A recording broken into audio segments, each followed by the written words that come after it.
আপনারা আমার একটু সাহায্য করেন যাতে ও আবার হাঁটে যেতে পারে, অনেক বড় হাঁটে যেতে পারে। আপনাদের সহযোগিতা আমার সন্তানটা ভালো হয়ে যাইব।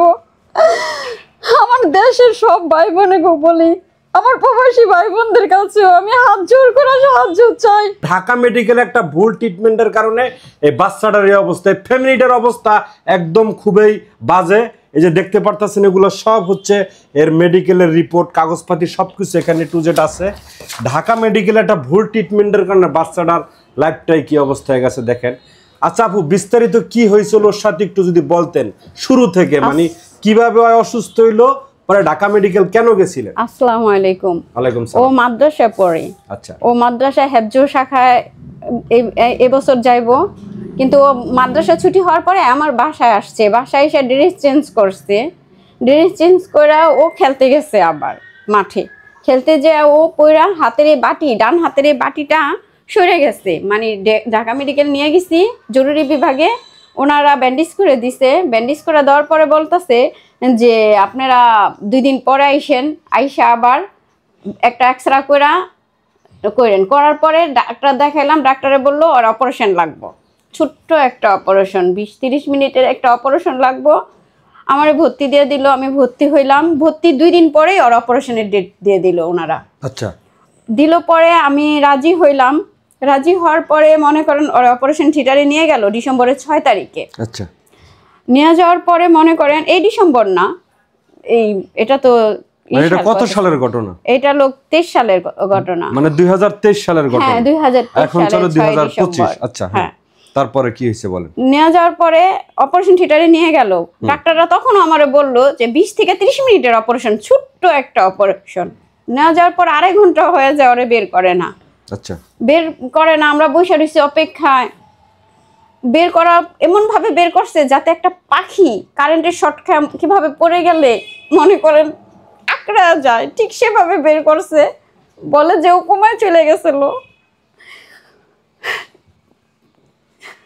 ও কোমায় চলে গেছে বলে পরে ওরে পিআইসিইউতে ভর্তি করার পরে লাইফ সাপোর্টে চলে যায়। 14 দিন মুখে অক্সিজেন দেয়, 14 দিনের বেশি মুখে অক্সিজেন রাখে না। তারপর ওর এই যে গলায় টাকুস্টিমি করে আর গলা দিয়ে আবার অক্সিজেন নেয়। 42 দিন পরে ও হালকা হালকা অক্সিজেন নিতে পারে। ও 3 মাস, দীর্ঘ 3 মাস পিআইসিইউতে থাকে। দীর্ঘ 3 মাস পিআইসিইউতে থাকার পরে আমাকে বাসায় পাঠায়। বাসায় আমি 3 দিনও থাকতে পারি নাই, 3-4 দিনও। আবার আমি ওরে হাসপাতালে নিয়ে যাই, আবার পিএইচডিতে ওরে ভর্তি করে, আবার 10 দিন রাখে। 10 দিন রাখার পরে এইচডিইউতে দেয়। এইচডিইউতে আমি 3 মাস থাকি। থাকার পরে বাসায় আসি। বাসায় আইসা অনেক দিন পরে আমি ওরে নিউরোসায়েন্সে নিয়ে যাই। নিউরোসায়েন্সে নিয়ে যাওয়ার পর আলহামদুলিল্লাহ এখন এতটা সুস্থ হয়েছে।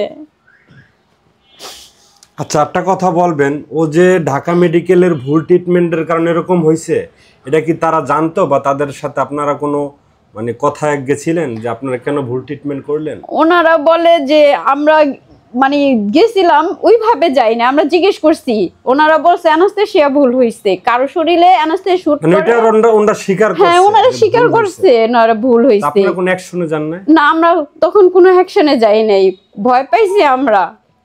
যদি ওরে বাঁচাইতে না পারি, ডাক্তাররা যদি ভুল চিকিৎসা করে, খারাপ অবস্থা করে ফেলে, ওনারা যদি অক্সিজেনের মাস্ক খুলে রাখে, এই কারণে আমরা এইসব যাই নাই, ঝামেলায় জড়াই নাই। আচ্ছা, তারপর ওরে অন্য মেডিকেলে নিয়ে গেছেন? অন্য মেডিকেলে বাসায় দীর্ঘ 6 মাস 10 দিন পরে নিয়ে গেছি। আচ্ছা, একটা কথা বলবেন, এখন ওর বর্তমান কি অবস্থা? আমরা যে কাগজপাতি দেখলাম, এখন কি ও যে অবস্থায় আছে, এখন যে অবস্থা দেখতেছি, ও কি সুস্থ হবে ট্রিটমেন্ট করলে? হ্যাঁ, নিউরোসায়েন্সে আশা দিছে। হ্যাঁ, আশা দিছে। এখন ওর আশা দিছে ওর থেরাপি। দর্শক, আমি একটা বিষয় বলি, ছেলেটা একদম সুস্থ ছিল, বাচ্চাদের সাথে ওর বন্ধুদের সাথে খেলাধুলা করছে, স্কুলে গেছে, একদম সুস্থ।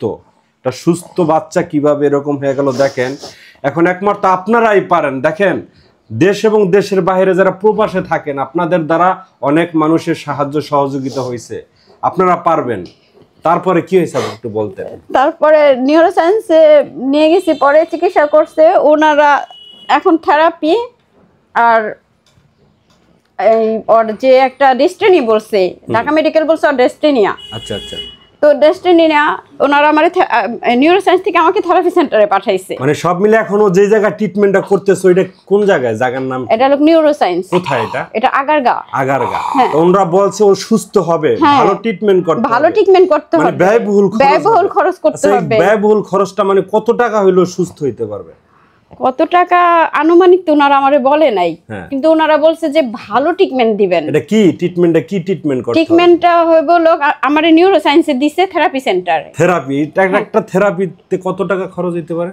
একটা থেরাপি আমারে এবার 3টা থেরাপি লেখা দিছে, একটা থেরাপির দাম 5200 আসছে। আচ্ছা, একটা থেরাপির দাম 5200 টাকা। একটা থেরাপির দাম এরকম কতটা থেরাপি করা লাগবে ওনারা বলে নাই। মানে কত মাস ট্রিটমেন্ট করতে হবে ওনারা এটা বলে না। আর খিস কমাইতে বলছে, আর এখন মূল সমস্যা খিস।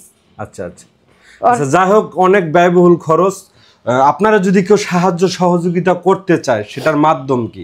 সেটার মাধ্যম হলো আমার মোবাইল নম্বর, নগদ ও বিকাশ আছে। নগদ এবং বিকাশ আছে। আচ্ছা, নাম্বারটা একটু কষ্ট করে 018 51 51 02 02 66 66 92 92। একটু নাম্বারটা আরেকটু বলেন। 018 51 02 66 92।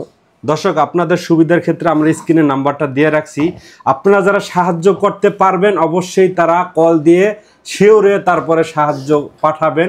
আর একটা কথা বলি, যারা সাহায্য করতে না পারেন দয়া করে ভিডিওটা শেয়ার করবেন। আপনার একটা শেয়ারের মাধ্যম হতো উচ্চবিত্তমান যারা আছে তাদের চোখে ভিডিওটা পড়লে তারা সাহায্যের হাত বাড়ায় দিবে। আপু, দেশবাসী ভিডিওটা দেখতেছে, আপনার সন্তান, একটা মা জানে তার সন্তানের জন্য তার কতটা বুকটা পড়ে, একটা মাই জানবে, অন্য কেউ জানবে না। তো আপনার এই সন্তানের জন্য এই দেশবাসীর কাছে কি চাও একটু যদি বলতেন। আমার দেশবাসী প্রবাসী ভাই বোনেরা, আপনারা আমার একটু সাহায্য করেন যাতে ও আবার হাফেজ হতে পারে, অনেক বড় হাফেজ হতে পারে। আপনাদের সহযোগিতা আমার সন্তানটা ভালো হয়ে যাইব। আমার দেশের সব ভাই বোনেকে বলি, আমার প্রবাসী ভাই বোনদের কাছেও আমি হাত জোর করে সাহায্য চাই।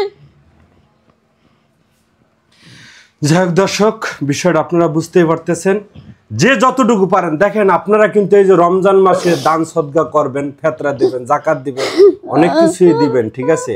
অন্তত ওই টাকাটা এই যে ছোট্ট বাচ্চাটার দিকে তাকায় হইলো 10 টাকা, 5 টাকা, 100 টাকা, 500 টাকা, যে যা পারেন একটু সাহায্যের হাত বাড়ায় দেন। আজকের ভিডিওটা এই পর্যন্তই। সবাই ভালো থাকবেন, সুস্থ থাকবেন। আসসালামু আলাইকুম।